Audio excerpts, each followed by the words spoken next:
এটা আমার নিজের লেখা, নিজের সুর। মানে আমি তখন ক্লাস 9 অথবা 10-এ পড়ি, তখন আমি এই গজলটা লিখেছিলাম। যখন আমি ভোর রাতে গাইতাম, আমার মা, চাচি, জেঠি, দাদি যারা, এমন কোনো লোক নাই যে তাদের এই গজল শুনে চোখের পানি পড়ে নাই। আপনারা আর শুনবেন গজল? আর জোরে শুনবেন? বিশেষ করে মুরব্বীরা হাত তুলবেন না। যুবক ভাইরা তোমরা কি শুনবা? যুবকদের হাত দেখতে চাই, শুধু যুবকদের, মুরব্বীরা না। মুরব্বীরা না, আপনি হাত তুলছেন কেন? মুরব্বীরা এমনিতেই শুনতে চায়, যুবকরা একদম স্ট্রংলি হাত নামাও। নিশ্চয় তোমরা, তোমাদের সিনায় মায়ের প্রতি ভালোবাসা আছে, বাবার প্রতি ভালোবাসা আছে। অনেক পুরনো একটা গজল, যেটা আমাদের মানুষের জীবন থেকে হারিয়ে যাচ্ছে, এরকম পুরনো একটা গজল আমি তোমাদেরকে শোনাবো।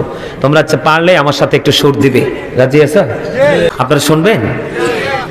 তোরা কই পাবি অমূল্য রতন,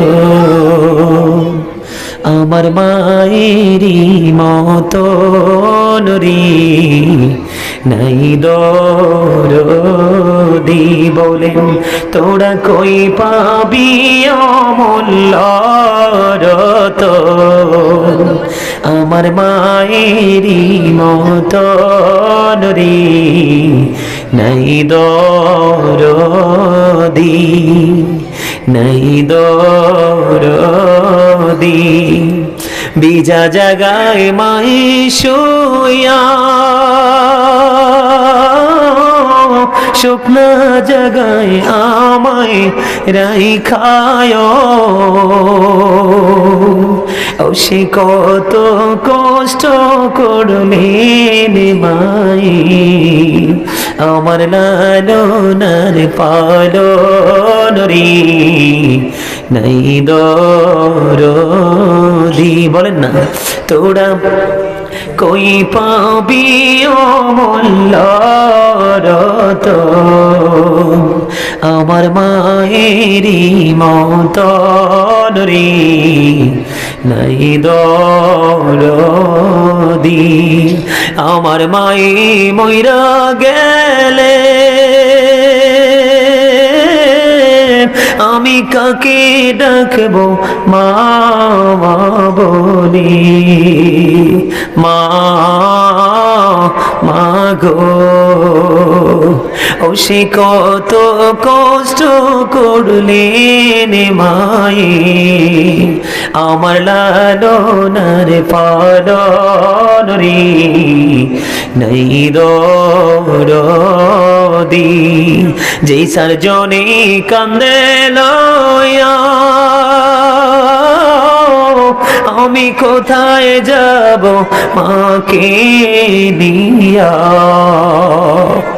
ও খোলে দাও মায়ের মুখের কাপড়, দেখি জনমের মতন রে, নাই দরদি বলেন। তোরা কই পাবি অমূল্য রতন, আমার মায়েরই মতন রে, নাই দরদি।